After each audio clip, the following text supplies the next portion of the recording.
nacional. Las tres primeras encuestas de cara a la segunda ronda electoral dan una ventaja de más de 10 puntos al candidato Rodrigo Chávez sobre el liberacionista José María Figueres. Además, este 8 de marzo se conmemora el Día Internacional de la Mujer, aunque en el mundo 2.400 millones de mujeres no tienen igualdad de oportunidades económicas. En Costa Rica, el desempleo, las trabas para acceder al crédito y emprender, así como la violencia de género, siguen siendo los principales obstáculos que a su vez impactan el bienestar social nacional. ¿Cuánto falta por alcanzar y cómo hacerlo? Esto es Estado Nacional. Bienvenidos nuevamente aquí a Estado Nacional. Muchas gracias por el privilegio de su compañía las mañanas de los domingos. Para empezar el programa de hoy vamos a recordar los resultados de algunas de las principales casas encuestadoras que nos dieron a conocer la percepción de los electores de cara más bien a las elecciones del próximo 3 de abril en segunda ronda. ¿Cuáles fueron esos resultados? Veamos. Durante esta semana, tres encuestadoras dieron a conocer sus estudios sobre temas políticos de cara a la segunda ronda electoral. La primera de ellas fue la del Centro de Investigaciones y Estudios Políticos CIEP de la Universidad de Costa Rica, que midió la opinión de 1.013 electores entre el 22, 23 y 24 de febrero. En dicha encuesta, solo un 15% indicó estar indeciso, un 36% dijo que votaría por José María Figueres, y el candidato Rodrigo Chávez se ubicó en el primer lugar con 11 puntos de ventaja sobre el candidato liberacionista con un 47%. Al consultar a los electores cuáles son los atributos de mayor interés a la hora de elegir candidato, la experiencia ocupó el primer lugar, sus propuestas el segundo y el equipo de trabajo se ubicó en tercer lugar. El jueves, la empresa Enfoques publicó su estudio realizado del 25 de febrero al 1 de marzo en una muestra de 800 personas. Aquí, Rodrigo Chávez también se ubica en el primer lugar de preferencias con un 45.6%, mientras que un 32.5% de los consultados dijo que votaría por José María Figueres. En esta encuesta, un 18.20% no respondió por quién votaría y un 3.7% dijo que no votará por ninguno de los dos. Llama la atención que don Rodrigo efectivamente, una cuarta parte de las personas que votan por él expresamente dicen que lo hacen para votar contra don José María. Y si uno le suma a eso, la gente que dice que vota por él por un cambio, estamos casi llegando a un 40% de sus votos. Yo creo que paradójicamente don José María es el activo más importante para su campaña, la de Liberación Nacional, pero paradójicamente, repito, parece ser el activo más importante que tiene la campaña de don Rodrigo. Cómo lo manejen a nivel de comunicación, ahí tendremos que ver algún grado de creatividad de las campañas. En el caso de la encuesta de IDESPO UNA, que realizó el trabajo de campo entre el 14 al 19 de febrero con una muestra de 908 personas, en cuanto a intención de voto, también el candidato Rodrigo Chávez se ubicó en el primer lugar de preferencia de intención con un 42.7%. En este estudio, el apoyo a José María Figueres es un poco menor que las otras dos encuestas, con un 30.3%. Un 3.2% afirmó que votará nulo o blanco y un 3.8% prefirió no responder. En general, las tres encuestas le dan una ventaja a Chávez entre un 11 y un 13% sobre el candidato José María Figueres. Lo que reflejan las encuestas es simplemente la intención de voto a hoy, pero sucede que las elecciones no son hoy, son en aproximadamente un mes y muchas cosas pueden pasar en un mes. Y ahí las campañas tendrán que ver cómo ajustan ya la aplicación, ejecución de su estrategia. Además, al final de esta semana se publicó una cuarta encuesta. Se trata de la empresa Demoscopía, que fue publicada por el medio de comunicación digital El Observador. Esta encuesta hizo su trabajo de campo entre el 26 de febrero y el 2 de marzo en una muestra de 1.050 electores. En este estudio, la diferencia entre ambos candidatos es aún menor. Ante la pregunta directa de por quién votaría si las elecciones fueran el día de hoy, un 39% dijo que votaría por el candidato Rodrigo Chávez, mientras que un 37.1% dijo que lo haría por el liberacionista José María Figueres. Como vemos, en esta encuesta de Demoscopía hay una diferencia menor de 2 puntos. En ese estudio, un 11.9% de los electores dijo que está aún indeciso y un 6% dijo que no votará del todo. Como bien dijo don Mario Quiroz de la empresa Enfoques Investigaciones, al final de la nota que acabamos de ver, las encuestas muestran la intención de voto en el día que se pregunta. Aún faltan 4 semanas y en política ese es un horizonte amplio de tiempo. Cualquier cosa puede suceder y veremos ahora qué van a hacer ambas campañas, cómo van a trabajar sus estrategias en las próximas semanas. Bien, y este 8 de marzo, como cada año, se celebra o se conmemora más bien el Día Internacional de la Mujer. Esta es una fecha para recordar la lucha por la igualdad, la participación y el empoderamiento de las mujeres en todos los campos de la sociedad. Este Día Internacional de la Mujer fue proclamado por la Organización de Naciones Unidas y este año se conmemora bajo el lema Igualdad de Género hoy para un mañana sostenible. Es una fecha también importante para reflexionar sobre el estado de los derechos de las mujeres en nuestro país, no solo en cuanto al derecho de vivir una vida libre de violencia y de acoso, sino también cómo estamos con respecto a los derechos económicos, la participación laboral, el acceso al crédito y otras áreas. Por eso permítame presentarle a nuestros invitados del día de hoy. Nos acompaña doña Marcela Guerrero, quien es ministra de la Condición de la Mujer, dirige el Instituto Nacional de la Mujer. Buenos días, doña Marcela, qué gusto tenerla aquí en Estado Nacional. Muy buenos días a todas y a todos los que están en sintonía y a quienes nos acompañan esta mañana. También está con nosotros doña Mayela Rojas. Ella es la presidenta del programa Mujer Empresaria de la Cámara de Comercio de Costa Rica. Ella es también vicepresidenta de la Junta Directiva de esta Cámara Empresarial y es subgerenta de la empresa o de la entidad financiera Grupo Mutual. Recientemente fue nombrada también como gerenta general de esta entidad. Doña Mayela, cargo que va a asumir a partir de ¿cuándo? Buenos días. Buenos días, del 1 de julio. Muchísimas gracias, Liliana, a ustedes por la invitación y muy buenos días a todas las personas que siguen este programa.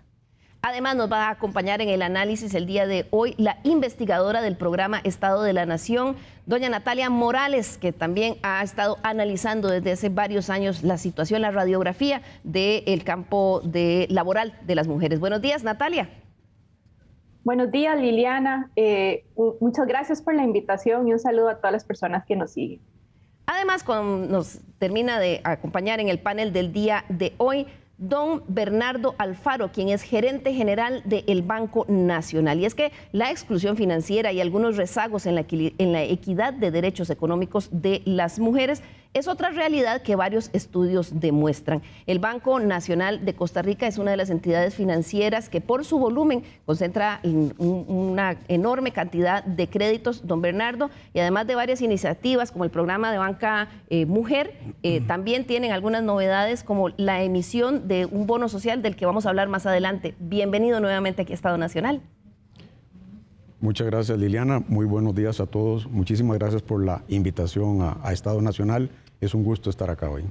Bueno, muchas gracias. Vamos a entrar en materia, señora ministra. Es el Día Internacional de la Mujer, una fecha para conmemorar, bien se ha dicho, no para celebrar, sino para conmemorar los logros, pero también las todavía metas que necesitamos conquistar. Empecemos hablando en términos de la integridad física de las mujeres. ¿Cómo están las estadísticas en lo que tienen que ver con violencia y los temas de acoso también? Bueno, ciertamente la conmemoración, en mi criterio, es un examen, Liliana, como lo has señalado. Es un examen para ver las brechas y para ver el impacto diferenciado que tiene, por ejemplo, la violencia. Lamentablemente esta semana hemos tenido ya 3 de los casos que pueden calificarse de femicidio. Estamos hablando de más de 17,000 denuncias que se reportaron en años anteriores sobre hostigamiento y el abuso que existe en espacios laborales y de la docencia en relación a denuncias que además sabemos que no en su totalidad son presentadas. Tenemos también prácticamente 45,000 casos en promedio desde el 2016 de solicitudes de medidas cautelares por violencia intrafamiliar. Y esto además se ha venido, obviamente, agudizando en periodo de pandemia. Creo que el país tiene importantes avances en materia de tutela de los derechos para justamente impedir casos en donde la punta del iceberg es los femicidios, pero hay una violencia simbólica también que se vive una y otra vez en las redes sociales, en los medios de comunicación, que repiten patrones que evidentemente someten la figura de la mujer al dominio del hombre. Cuando un hombre excede el límite y se cree capaz de tomar la vida de una mujer, esa es la última frontera de una cultura que tenemos que definitivamente frenar. Y esto lo señalo porque no basta la legislación. Costa Rica ha avanzado en legislación muchísimo. Necesitamos un poder judicial que sea mucho más diligente, una institucionalidad que esté mucho más alerta. Dichosamente, esta semana también la Asamblea Legislativa declaró servicio esencial la atención de la violencia. Esto pone a las instituciones para que den prioridad presupuestaria y de recurso humano. Claro que esa era una amenaza que se estaba esgrimiendo porque no había presupuesto, y no contar con esa línea hubiera sido realmente un verdadero retroceso, pero eso ya se pudo salvar. Vamos a repasar, doña Marcela, las cifras de feminicidios, por lo menos las que teníamos. Creo que estas todavía no incluían estos lamentables casos, las de este año o las de esta semana. Pero vamos a ver las encuestas. Los feminicidios siguen siendo esa realidad extrema que acaba con la vida de muchas mujeres en manos de sus parejas o personas conocidas. Estas son las cifras del Observatorio de Género del Poder Judicial. La cantidad de mujeres que murieron a manos de sus parejas o conocidos fue de 27 en el año 2018. Para el año 2019, el registro bajó a 17 muertes. Sin embargo, para el año 2020, la cifra aumentó a 28 casos. En el 2021, por lo menos la cifra que estaba al cierre del Observatorio de Género del Poder Judicial decía que había 15 muertes. ¿Significa esto, doña Marcela, que van bajando las estadísticas, o a veces depende de cómo se clasifiquen los juicios, si terminan siendo por feminicidios, pueden cambiar esa cifra? El año pasado la Asamblea Legislativa determinó y nos pusimos al día, incluso como país, los casos que no solamente es en relación de parejas, sino exparejas, o en otros contextos que ya cuando una mujer es violentada y le quitan la vida puede ser calificada. Creo que esas cifras van a aumentar lamentablemente, porque ciertamente incluso los actos en el crimen organizado ya pueden ser calificados según la investigación como femicidios. Y esto es un relativo avance. No quisiéramos que estas estadísticas obviamente reflejen lo que usted está señalando. Lo que sí es cierto es que las personas sí tienen que tener pena máxima, el agresor sí tiene que tener pena máxima cuando incurre en este tipo de delitos, porque antes solamente eran calificados como homicidios. Eso quiere decir que la pena era menor. En mi criterio, vuelvo a señalar, Liliana, esta es la punta del iceberg de una estructura violenta que no podemos legitimar bajo ninguna circunstancia, ningún tipo de violencia contra las mujeres. Yo tengo mucha vehemencia porque ciertamente el 8 de marzo se conmemora todo lo que tiene que ver con la igualdad, pero ciertamente el esfuerzo que tenemos que hacer es que incluso en espacios laborales o en todo tipo de espacio público, desde que se aprobó la ley de acoso callejero, hemos tenido más de 220 denuncias. Hay que denunciar y hay que frenar, y no podemos legitimar los discursos ni bajarle el volumen, los discursos ni del acoso ni de la violencia en cualquiera de las formas. Claro, menos, sobre todo, señora ministra, en momentos en que lamentablemente este país cerramos después de haber visto en los últimos meses casos dramáticos también de violaciones y de fallas en el sistema para atender, por ejemplo, los temas de violaciones en los sectores turísticos. Ciertamente desde principio de año, pero lo veníamos trabajando desde el 2021, sobre todo en las zonas costeras. Yo me he enfocado muchísimo en el Caribe Sur. Hemos avanzado para tener una articulación que está respaldada por una ley incluso, que es el Sistema de Atención y Prevención de la Violencia, donde 22 instituciones tienen que actuar. En el Caribe Sur vamos a entrar con un fortalecimiento importante para todo lo que es atención inmediata a agresiones sexuales. Pero insisto, esta es parte de una pirámide muy compleja. Esto no es un tema de hombres contra mujeres, es el esfuerzo de un país para que realmente las mujeres estemos libres de todo tipo de violencia en todos los espacios y no legitimar los discursos ni minimizarlos. Y obviamente que las personas denuncien y que la institucionalidad actúe. Claro, parte de la intención de este Día Internacional es visibilizar esas áreas donde todavía hay mucho trabajo que hacer. Y otra de esas tiene que ver en el campo social, con el acceso al trabajo también y la vulnerabilidad con la que las mujeres llegamos en Costa Rica y en todo el mundo a la crisis. Natalia Morales del Estado de la Nación, ellos han estado analizando todos estos fenómenos. Natalia, el otro día te escuchaba en un podcast con Leonardo Merino en el que indicabas que cuando a la economía le va mal, a las mujeres les va peor, y cuando hay una crisis, si a toda la sociedad le va mal, a las mujeres peor. Eso fue lo que pasó en pandemia aquí en Costa Rica. Así es, Liliana. Como decía doña Marcela, las mujeres enfrentamos una participación desigual en prácticamente todos los espacios que compartimos en la sociedad, y el mercado de trabajo es uno de ellos. Nosotros habíamos identificado que las mujeres enfrentamos una triple barrera en el mercado de trabajo. La primera barrera es insertarse a un trabajo remunerado, porque para tomar esa decisión muchas mujeres tienen que equilibrar el empleo remunerado con las responsabilidades que tienen en el no remunerado. ¿Qué es esto? El tema del cuidado de las personas dependientes y las labores domésticas asignadas culturalmente a las mujeres. La segunda barrera que se enfrentan es, por ejemplo, si una mujer decide salir a buscar trabajo, es efectivamente encontrar ese trabajo que les respete las garantías laborales, les paguen el salario mínimo, les dé estabilidad laboral. Entonces, las mujeres enfrentamos más problemas de desempleo, más problemas de subempleo, más problemas de incumplimiento de las garantías, más empleos informales, que a veces son los que se ajustan mejor a conciliar ese tiempo entre el trabajo remunerado y no remunerado. Y la tercera barrera que enfrentamos es de valoración. Es decir, si las mujeres logramos acceder a un empleo, es que nos paguen de manera justa y paritaria con respecto a los hombres en empleos de similar calidad o de similar tareas. Y en esas tres barreras, Natalia, ¿seguimos estando las mujeres en Costa Rica, siguen teniendo una desventaja? Así es.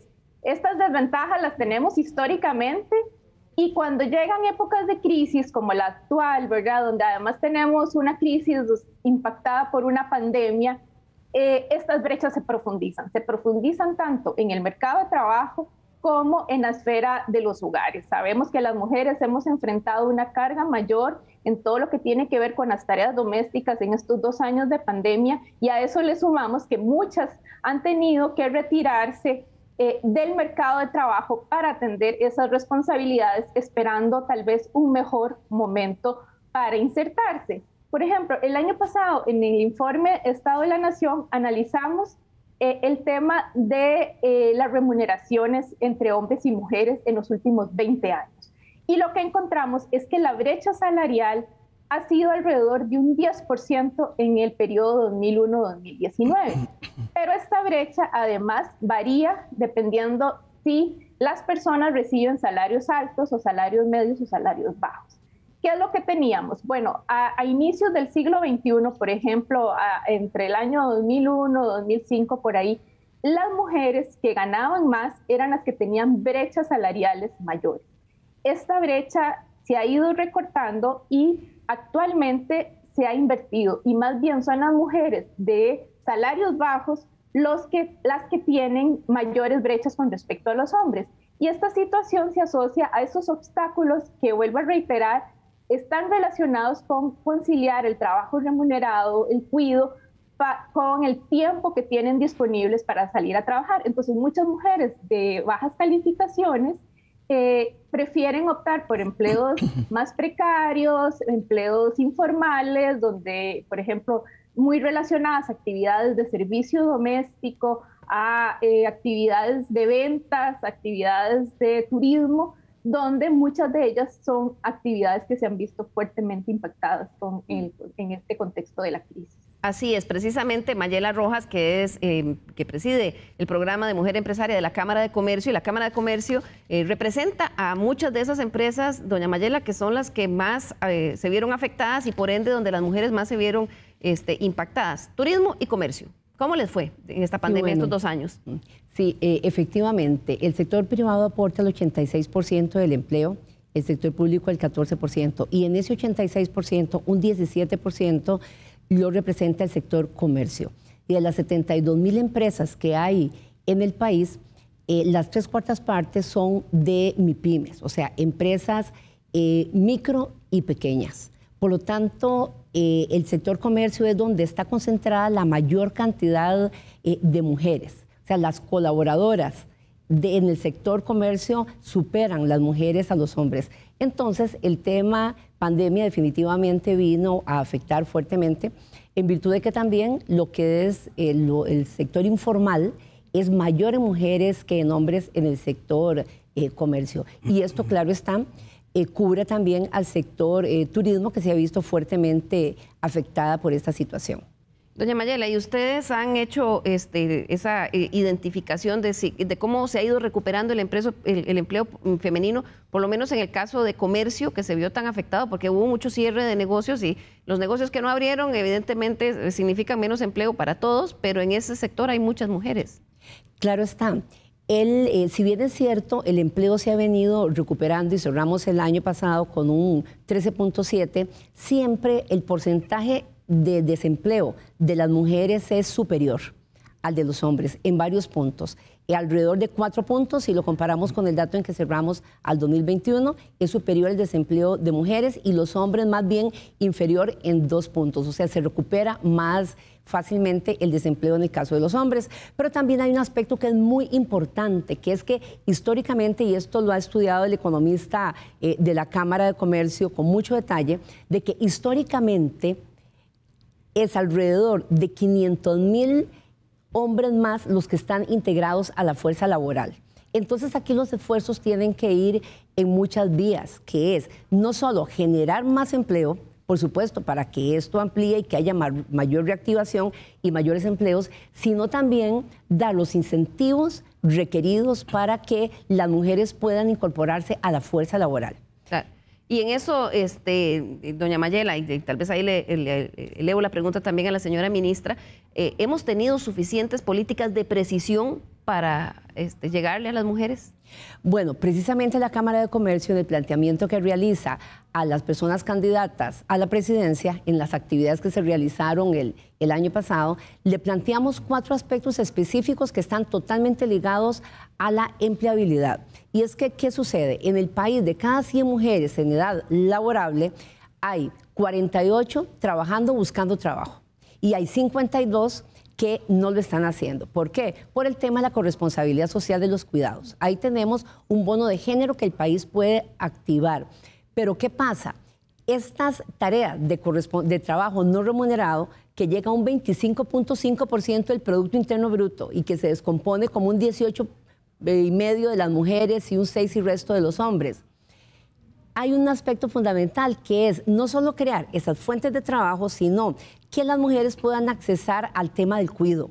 Porque la razón principal de esas 52% de mujeres que no trabajan fuera del hogar, ¿verdad? Claro, tienen una carga tremenda en el hogar, pero que no pueden trabajar fuera del hogar, se debe precisamente a esos trabajos no remunerados. Entonces ahí hemos propuesto que la necesidad de que haya una modificación al artículo 15 de la ley 9220 de la RECUDI, de la red de cuidado, para que se permita el copago, al menos en los casos, en las personas que han estado en un proceso con la red y que mejoran su situación económica. ¿Para qué? Para que haya un incentivo a las personas a buscar trabajo. Es que hay un trabajo... Perdón, doña Mayela, en eso hemos fallado, le hemos fallado como Estado, doña Marcela, a las mujeres, porque si bien existe una red de cuidado, hay circunstancias que hacen que haya un círculo perverso. Y es que en cuanto la mujer consigue trabajo, ya no tiene la red de cuidado porque sale de la línea de pobreza. Bueno, yo creo que estamos dando, como dice Mayela, efectivamente todo lo que tiene que ver con la corresponsabilidad de los cuidados, no solo familiar, sino además del Estado y la empresa privada que tienen que entrar a colaborar. Se aprobó en el 2021 la 9220 y efectivamente esta es una ley que avanza, pero es que no solamente hay que generar condiciones de cuidado para las personas que están en pobreza o pobreza extrema. Hay personas de clase media que necesitan parte de este subsidio, pero yo creo que justamente el martes vamos a presentar la ley modelo.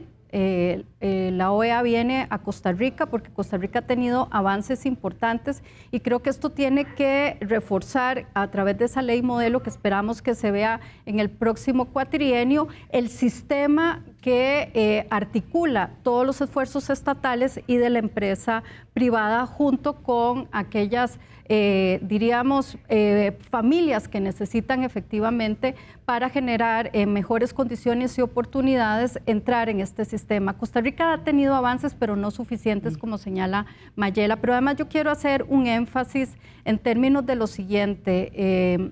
Liliana, el año pasado el Instituto Nacional de las Mujeres desembolsó $4 millones que no se había desembolsado durante los años anteriores. ¿Para qué se usaron? Para poder fortalecer, porque por un necesitamos que las personas ingresen ya a estructuras digamos, de empresas, a la empleabilidad, pero también que generen sus propios proyectos.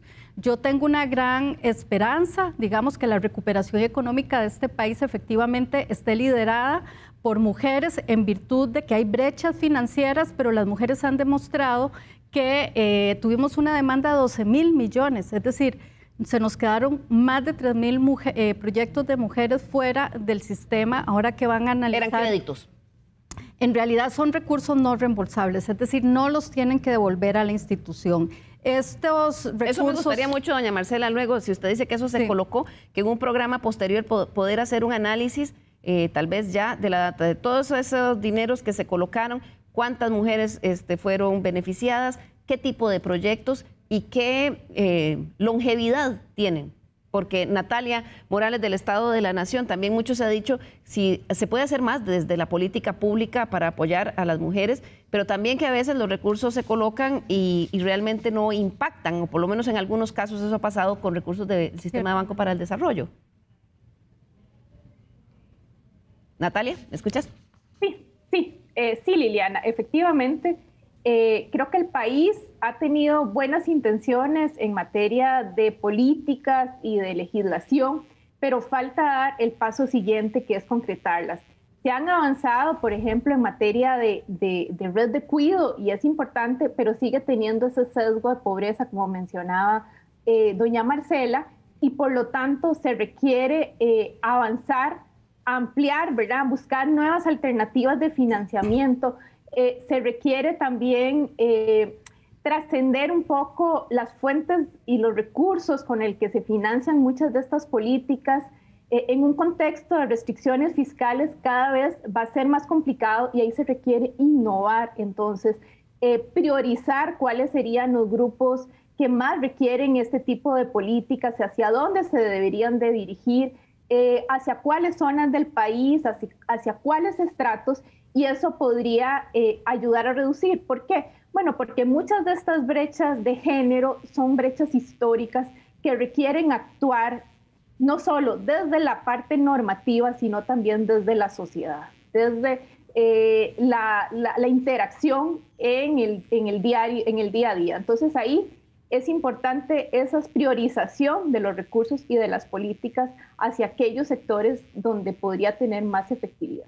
Así es, priorización y precisión. Vamos a hacer aquí nuestra primera pausa y al regresar vamos a ver cómo está el estado de las mujeres en temas de derechos económicos y cómo estamos también en temas de acceso al crédito. Ya regresamos.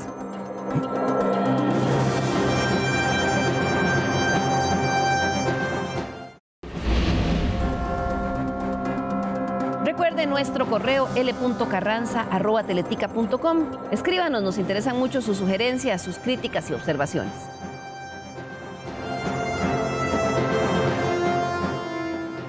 Muchas gracias por continuar con nosotros hoy en un programa especial en la conmemoración del 8 de marzo, Día Internacional de las Mujeres. ¿Sabía usted en este momento cuántas mujeres en el mundo no tienen igualdad de derechos económicos que los hombres? Quizás le puede sorprender ese dato. Y también, ¿cuál es la situación de las mujeres en Costa Rica con respecto al mercado laboral? Veamos. El Banco Mundial publicó esta semana el reporte titulado Mujer, Empresa y Derecho 2022, un índice que mide el progreso global hacia la igualdad de género en 190 países del mundo, identificando las leyes y regulaciones que limitan o incentivan la participación de las mujeres en la economía. Los resultados no son alentadores. Iniciamos el mes de marzo, que tradicionalmente alrededor del mundo es cuando se celebra a la mujer. Pero déjeme hacerle una pregunta. ¿Cuántas mujeres alrededor del mundo tienen igualdad de oportunidades económicas? La respuesta puede que lo sorprenda. Más de 2.400 millones de mujeres, que es prácticamente casi todas las mujeres en edad de trabajar. El estudio analizó leyes y regulaciones en las áreas de movilidad, trabajo, remuneración, matrimonio, parentalidad, empresariado, activos y jubilación. Nuestro país no obtuvo una nota sobresaliente en el índice, apenas un 86.3%, la misma que países como Nicaragua y República Dominicana. La nota baja se obtuvo en lo que tiene que ver con las leyes y regulación que afecta la remuneración de las mujeres, también las que afectan el trabajo después de tener hijos y las restricciones que enfrentan para iniciar y operar una empresa. Esta mala nota no es una sorpresa. Aunque el país ha tenido logros, lo cierto es que en varios aspectos, y en especial el económico, el país tiene mucho que hacer. Ya lo había indicado la Organización para la Cooperación y el Desarrollo Económico, OCDE, en el reporte País del 2020. La participación femenina en la fuerza laboral continúa rezagada con respecto al promedio de países OCDE, donde estamos en los últimos 3 lugares. Según la encuesta continua de empleo del último trimestre del año pasado, la tasa neta de participación laboral de las mujeres, es decir, el porcentaje de la fuerza de trabajo con respecto a la población de 12 años y más, en los hombres es de un 71.8%, pero para las mujeres no llega ni al 50%. Cuando analizamos la tasa de ocupación, entendida como el porcentaje de la población ocupada con respecto a la población mayor de 12 años, el porcentaje es aún menor. 63.7% para los hombres y menos de un 40% para las mujeres. Si bien es cierto el desempleo ha venido disminuyendo muy levemente, las mujeres siguen llevando la peor parte. Para el último trimestre del año pasado, la tasa de desempleo para hombres era de un 11.3%, mientras que para las mujeres fue de un 17.3%. Con esa realidad laboral, no extraña que en el acceso al crédito, la población femenina tampoco ha logrado la equidad. El segundo informe sobre brechas entre hombres y mujeres en el acceso y uso del sistema financiero, realizado por las superintendencias financieras, el Sistema de Banca para Desarrollo y el INAMU el año pasado, mostró que también ahí estamos en desventaja. Del total de personas con créditos activos, un 55.6% son hombres, mientras que las mujeres solo tienen un 44.4%. El reporte señaló también, dentro de sus hallazgos, que el monto prestado a mujeres es menor. Para entenderlo en proporción, pensemos que por cada colón que se prestó a un hombre en el sistema financiero nacional, las mujeres recibieron 68 céntimos. Otro de los hallazgos que muestran que el país tiene aún mucho por hacer, no solo en la generación de empleos para mujeres, sino también en cuanto a la integración de ellas con mayor equidad al sector productivo por la vía del crédito. El estudio señaló que lo que el sistema financiero presta para medianas empresas también suele estar más dirigido a ellos. Un 73% de esos créditos se otorgó a hombres, mientras que para mujeres fue un 27%. En el caso de créditos para micro y pequeñas empresas, un 65% fue otorgado a deudores hombres, mientras que a las mujeres solo un 35% fueron las beneficiarias de este tipo de créditos. En otros temas el país sí ha avanzado. La próxima Asamblea Legislativa tendrá la mayor cantidad de diputadas en la historia, con un 47% de los escaños. La actual Asamblea Legislativa contó con 2 presidentas de Congreso, Carolina Hidalgo y Silvia Hernández. También en el deporte, recientemente el nombramiento de Vicky Ross como presidenta de la UNAFUT quebró un nuevo techo de cristal, dando espacio a un liderazgo femenino en un campo en el que hasta el momento solo hubo hombres.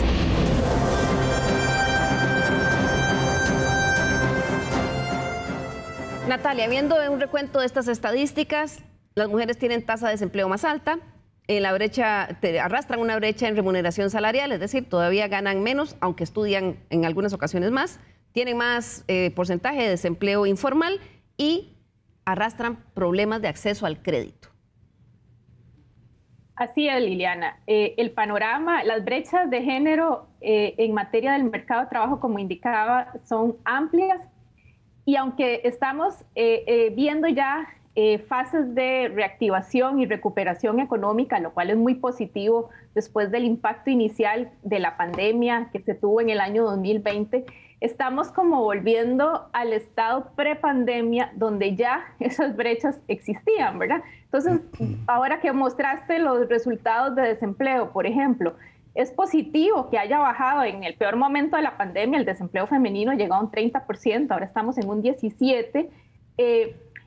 La cantidad de mujeres que se han insertado en el mercado ha mejorado el empleo femenino también, pero estamos volviendo a esos rezagos históricos. ¿Por qué? Bueno, porque muchas mujeres que participaban en el año 2019, antes de la pandemia, aún no han logrado insertarse en el mercado de trabajo, y eso puede invisibilizar de cierta forma el desempleo femenino.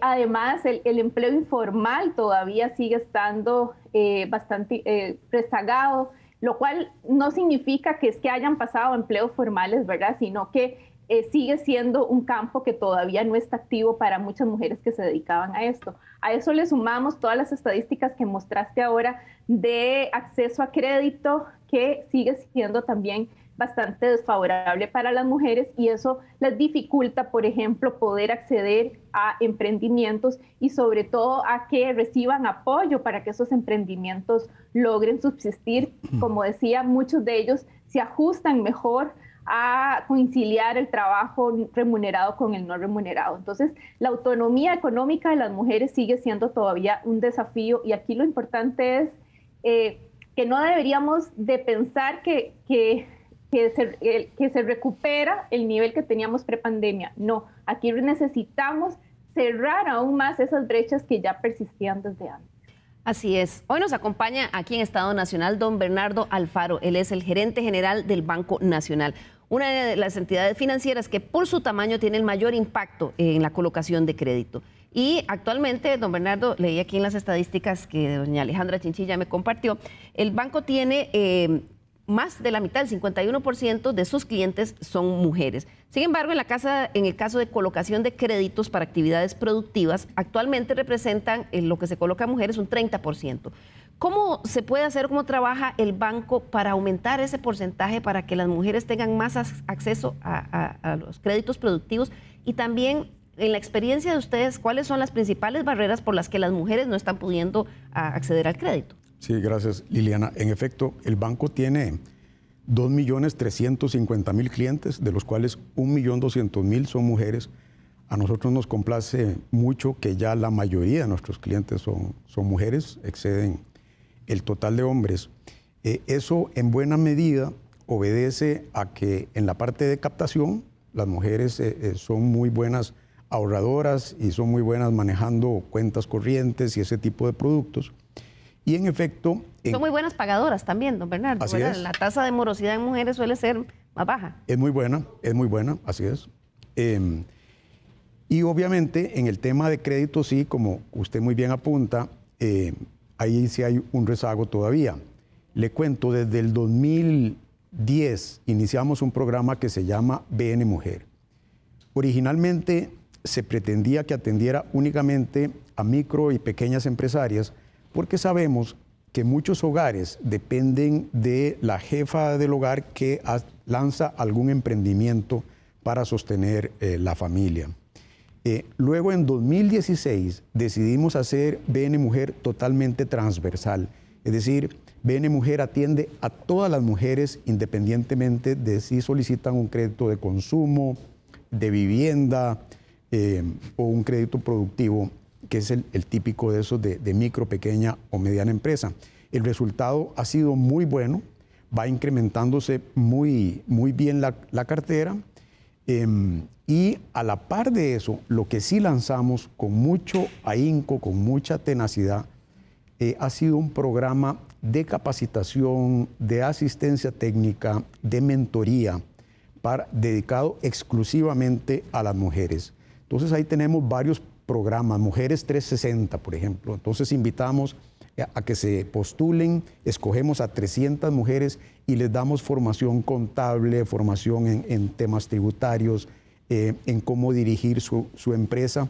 Les hemos puesto incluso algunas otras plataformas, BN Pimenauta, por ejemplo, que son plataformas donde ellas aprenden sobre diferentes temas. Estas cosas, don Bernardo, apoyan a que esos emprendimientos de las mujeres o esas empresas micro, pequeñas y medianas tengan una mayor longevidad, ¿verdad? Porque lo que se ha visto con muchos de los créditos, que a veces no son, digamos que no son créditos, sino son recursos, es que a veces son proyectos en los cuales las mujeres ponen todo su empeño, pero luego, con la falta de ese apoyo, mueren muy, muy rápido. Así es. En eso a nosotros nos complace mucho empezar por una microempresa que vemos cómo va avanzando y pasa de ser micro a ser pequeña e incluso a ser mediana en muchas oportunidades. Y obviamente ahí tenemos una incidencia muy importante con todos estos programas que le estoy comentando. Algo que tiene una repercusión muy positiva para todas las que tienen Instagram, pueden seguir Vamos a Contarte CR. Vamos a Contarte CR tiene ya 18,000 mujeres seguidoras y ahí pueden ver videos de toda índole, desde videos muy emotivos donde Sandra Kaufman, la costarricense que trabaja en la NASA, le responde preguntas a niñas, hasta videos con psicólogas, con doctoras que les dan asesoría incluso en temas de vida, de cómo afrontar situaciones en su vida. Y por supuesto hay también mucha retroalimentación en temas de cómo manejar su emprendimiento, su micro, pequeña, mediana empresa. Eso ha tenido también un impacto muy, muy positivo sobre toda esa población que nosotros atendemos. Esos son recursos de apoyo, pero doña Mayela, ¿cuáles siguen siendo las principales barreras que impiden que estas mujeres puedan tener acceso al crédito? Evidentemente, con mayor desempleo, con mayor subempleo, no sé si el tema de no tener propiedades a su nombre, o sea, ¿cuáles son esas barreras y cómo puede trabajar el sistema financiero nacional en lograr un impacto más positivo para que estas mujeres puedan tener una forma de generar ingresos para sus familias? Bueno, hay varias razones. Uno de los elementos que usted citó, la ausencia de garantías, es un elemento importante. No obstante, está la posibilidad de acudir a avales, que esa es una alternativa. Igualmente, porque se da un aspecto que tiene muchísima relación, que es la mayor cantidad de propiedades están a nombre de hombres que de mujeres. Por ejemplo, le puedo comentar que en mi experiencia de Grupo Mutual, el 55% de las mujeres que han recibido un bono familiar de vivienda ha sido precisamente mujeres jefas de hogar. Esto es algo interesante porque eso les da la posibilidad de tener tierra a su favor. Si vemos en el mundo, menos del 13% pertenece a la tierra laborable a mujeres. Menos del 13% exactamente, en el mundo. Exactamente, a nivel mundial, ¿verdad? Es una cifra que realmente es alarmante. Entonces, el programa de bono familiar de vivienda pone viviendas a nombre de mujeres jefas de hogar. Ese es un punto importante, el aspecto de las garantías. Y precisamente a raíz de ese estudio que nosotros, bueno, en el sistema financiero nos ha parecido interesantísimo, que hizo la SUGEP con el INAMU, lanzamos un programa que se llama el Mutual Amiga, que precisamente, dada esa capacidad, dada esa atención tan buena que ahora ha mencionado don Bernardo en lo que es la morosidad, lanzamos un programa en donde eliminamos algunas garantías para que más mujeres puedan tener acceso. Es un producto que precisamente sale a raíz de ese estudio, en donde es un estudio muy, muy profundo para toma de decisiones y bueno, ya tenemos ahí un producto a disposición. Otro aspecto que tiene mucha relación es el tema de la capacitación. ¿Por qué? Hemos determinado, tanto en la Cámara de Comercio como en Grupo Mutual, que los programas estos de capacitación hay que realizarlo en horas diferentes a programas de capacitación normales que van dirigidos a los hombres. ¿Por qué? Porque, bueno, con esta cantidad de microempresas tan grande que tenemos en el país, de los 72,000, cerca del 75%, la mujer está con la caja, está velando por qué está pasando en su casa, por toda la parte educativa y sus deberes de responsabilidad y cuidado. ¿En qué momento va a capacitarse? Entonces, eso nos ha llevado en la Cámara a aprovechar muchísimo lo que es en línea definitivamente, ¿verdad? Hoy dada la virtualidad, pero también hacerlo en horas de la noche, porque es el momento en el cual las mujeres necesitan o pueden más bien dedicarse a a recibir capacitación. Entonces tenemos el tema de capacitación, que es muy importante, que hay que trabajar, el tema de garantías, y también hay un aspecto importante con el que hemos determinado, y un estudio que hizo, creo que fue de Demoscopía hace algunos años, que se llama EVA, por eso lo tengo tan grabado, indica que a las mujeres les da temor lo que es hipotecar la propiedad, porque es la propiedad de sus hijos. Es la casa de sus hijos. Entonces ahí hay un elemento afectivo, sociocultural, que tiene un aspecto interesante. Y lo mismo que tienen como esa preocupación de endeudarse, como que miden y tienen aún mayor cautela a la hora de tomar esas decisiones. Entonces creo que eso también es un elemento que vía capacitación trabajamos en la Cámara para que las personas, las mujeres, pues pierdan esos temores y que más bien vean que el hecho de invertir se revierte en una ganancia que va a mejorar su situación económica de la familia. Ampliar un poquito ese horizonte de riesgo. Don Bernardo, el Banco Nacional recientemente con una entidad del Banco Interamericano de Desarrollo, el BID Invest, anunció una emisión de un bono social, así se anunció, bono social en el país por $75 millones, que fue estructurado por BID Invest y también en conjunto con FinDev Canadá, que entiendo por el anuncio que hizo el Banco Nacional, se supone que va a beneficiar banca inclusiva y que va a tener un componente importante para dirigirlo a mujeres. ¿Qué es un bono social, don Bernardo? Sí, muchas gracias, Liliana. Fue el nombre que decidimos darle en conjunto con BID Invest, que es el brazo financiero del grupo del Banco Interamericano de Desarrollo, y la Agencia Canadiense de Desarrollo, que es FinDev. Decidimos darle este nombre para diferenciarlo de cualquier otro tipo de empréstito internacional que hayamos recibido antes, porque tiene algunas particularidades bien interesantes. La principal de ellas es que se trata de deuda subordinada. Eso suena un poco técnico, pero es que esa palabrita tiene un enorme peso. Significa que no es deuda común y corriente como cualquier otra deuda que adquiere el banco con una organización internacional. Al ser subordinada, significa que ellos renuncian a la garantía del Estado. A pesar de ser nosotros un banco estatal, en donde todos aquellos que nos prestan dinero, nos depositan, tienen cuentas de ahorro, cuentan con la garantía del Estado, esta deuda en particular, el BID y FinDev Canadá renuncian a esa garantía. ¿Qué significa eso en términos del usuario, del crédito? Bueno, lo que significa que es subordinada y que por ende se renuncia a esa garantía estatal, significa que la podemos clasificar, a pesar de ser una deuda del banco, la podemos clasificar para efectos de nuestra solvencia como parte de nuestro capital. En otras palabras, los $75 millones se pueden apalancar y convertirse en $750 millones o su equivalente en colones, 480.000 millones de colones que podemos conceder en crédito. Ustedes en el comunicado decían que ahí se iban a beneficiar mucho las mujeres. ¿Sí? ¿Cómo les decimos a los televidentes? ¿Cómo, quiénes y cómo podrían acceder a esto? Bueno, porque el compromiso nuestro, y por ende esa es la razón por la que se le puso el nombre de bono social, es que el crédito va a ir fundamentalmente dirigido a MIPYMES y, en primer término, a MIPYMES dirigidas por mujeres. Ellos valoraron muy positivamente el esfuerzo que estamos haciendo con Bene Mujer, la cantidad de créditos que le hemos dado a micro, pequeñas y medianas empresarias, y entonces quieren respaldar más esa iniciativa. Como hemos visto a lo largo del programa, queda mucho trabajo por hacer todavía en el tema de financiamiento a la mujer emprendedora, y por lo tanto lo que vamos a hacer es entonces poner a disposición de las mujeres esa gran cantidad de recursos, que no se preocupen de que la deuda es en dólares, el apalancamiento perfectamente es en colones, así que los créditos van a ser ofrecidos en colones. Como decía Mayela, muchas veces a la mujer le da temor endeudarse o acercarse al banco tienen que perder ese temor. Nosotros ya tenemos estos 12 años de experiencia atendiendo ese segmento.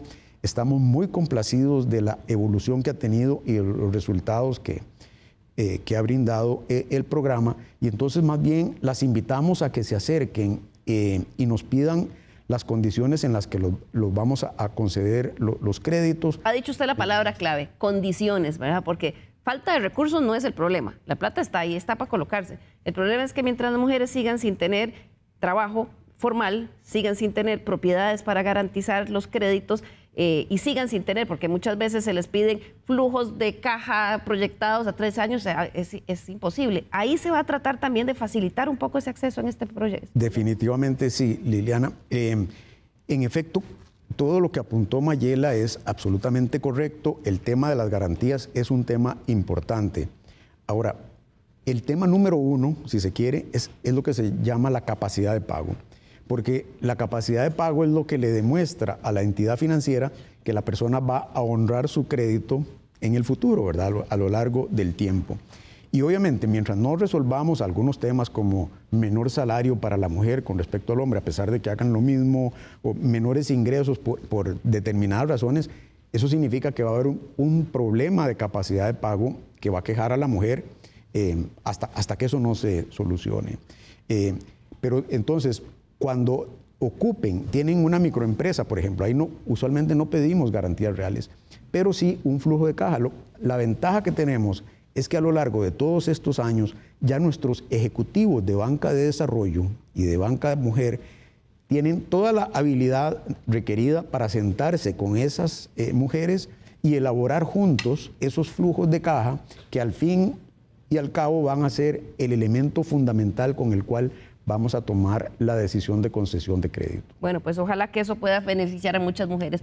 Para ir cerrando, Natalia, vemos estas iniciativas como este bono social del Banco Nacional, lo que nos mencionaba doña Mayela de Grupo Mutual con el INAMU, esta colocación de créditos también o de fondos del que hablaba la señora ministra en el INAMU, pero desde la política pública, ¿qué más se puede hacer para que haya un impacto de verdad más generalizado en la población femenina costarricense? Sí, Liliana, yo creo que aquí es importante, ¿verdad?, tomar en cuenta que la igualdad es un derecho constitucional y el país ha logrado avances importantes en legislación, en normas que buscan esa equidad, en programas para mujeres, pero esas políticas para que sean efectivas tienen que ir de la mano también con normas sociales y para eso se requiere eliminar muchos de los estereotipos de género que vienen muchas veces desde la niñez, desde el sistema educativo. Incentivar que, por ejemplo, más mujeres pueden insertarse en sectores tradicionalmente ocupados por los hombres, ¿verdad? Y aquí es importante que muchas de estas brechas de género no se van a lograr reducir por su propia cuenta, ¿verdad? Y ahí es importante, por ejemplo, que la mejor forma de conmemorar este 8 de marzo, ¿verdad?, es que las nuevas autoridades que nos van a acompañar en materia de gobierno y legislativas busquen esa promoción de la autonomía económica de las mujeres. Necesitamos cerrar brechas de género en el empleo, brechas de género en el trabajo no remunerado, propiciar políticas que incentiven, ¿verdad?, y que vayan de la mano también con cambiar muchos de los estereotipos que seguimos reproduciendo a lo interno de los hogares. Así es, Natalia, y comienza porque las mismas mujeres y además los hombres que nos rodean y la sociedad en general luchemos por nuestros derechos a una vida sin violencia, nuestros derechos a una vida sin acoso, nuestros derechos de igualdad para insertarnos en el mercado laboral y también para nuestros derechos económicos, para acceder al crédito para muchas cosas. Se nos está acabando ya el tiempo. Voy a pedirle a nuestros invitados que en un minuto nos den una reflexión final. Empiezo con usted, doña Mayela Rojas, del programa de Mujer Empresaria de la Cámara de Comercio. Bueno, al igual que Natalia, les invito a que reflexionemos y que conmemoremos este 8 de marzo, Día Internacional de la Mujer, pensando en 4 aspectos que son fundamentales para la empleabilidad. Red de cuido, que puede entrarse en un sistema de copago para los sectores que pueden cancelarlo.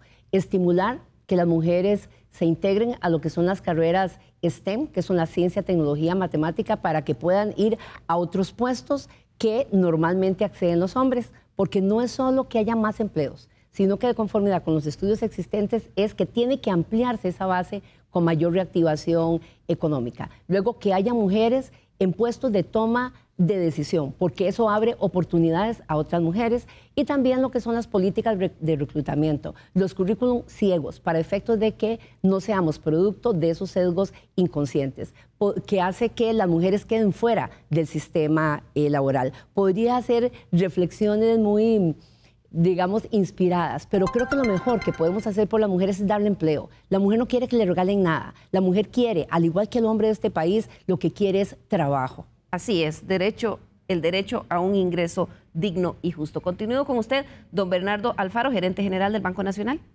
Gracias, Liliana. En el Banco Nacional trabajamos 5.100 personas, de las cuales 2.600 son mujeres, 2.500 somos hombres. Es decir, trabajan más mujeres que hombres en el Banco Nacional. Tenemos más clientes mujeres que clientes hombres. Somos una entidad financiera que se ha tomado este tema de la inclusión de la mujer como algo muy, muy serio, y estamos poniendo a disposición de las micro, pequeñas y medianas empresarias una suma cuantiosísima de dinero, 485.000 millones de colones. Yo las invito a que nos visiten y a que tomen la decisión de ir adelante con sus proyectos, de emprender, de hacerse cada vez más grandes en sus negocios. Estamos para apoyar a todas las mujeres de este país. Muchísimas gracias, don Bernardo. Ustedes también iluminan el Banco Nacional, el edificio emblemático del Banco Nacional el 8 de marzo. Durante todo el mes de marzo, nuestro edificio se va a vestir de morado, que es el color de la equidad de género. Así que en las noches van a poder apreciarlo plenamente. Bueno, es una forma de identificar en un edificio tan grande nuestro compromiso con los derechos de las mujeres. Continúo con usted, Natalia Morales, del programa Estado de la Nación. Sí, Liliana, para recapitular, ¿verdad? Esta fecha de 8 de marzo nos invita a reflexionar sobre esas brechas que persisten en las mujeres. Representamos más de la mitad de la población costarricense y a nivel mundial, pero seguimos históricamente enfrentando brechas de acceso a activos, como hemos visto, brechas de acceso a empleos de calidad, tenemos más problemas de violencia, tenemos más problemas de pobreza, de inseguridad alimentaria, de aspirar a cargos de altas jerarquías, tanto a nivel gubernamental como en la empresa privada.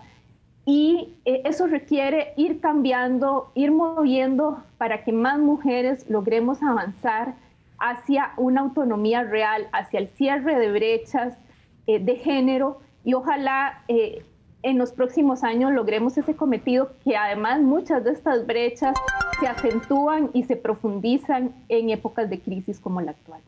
Muchísimas gracias, Natalia. Concluyo con usted, señora ministra de la Condición de la Mujer, Marcela Guerrero, perdón.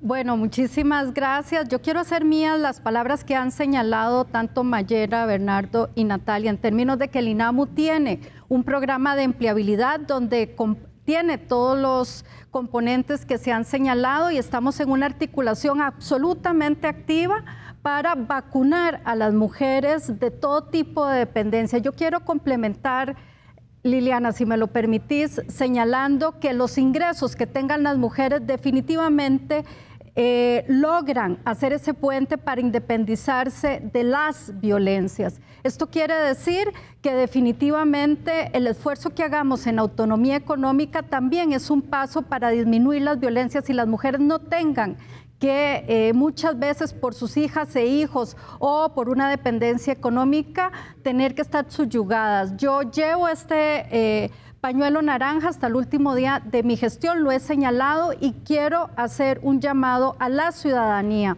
para que tenga un distintivo anaranjado, aunque usamos el tema lila en la conmemoración del Día Internacional de la Mujer, es necesario parar las violencias en Costa Rica. Estoy segura que lo podemos lograr.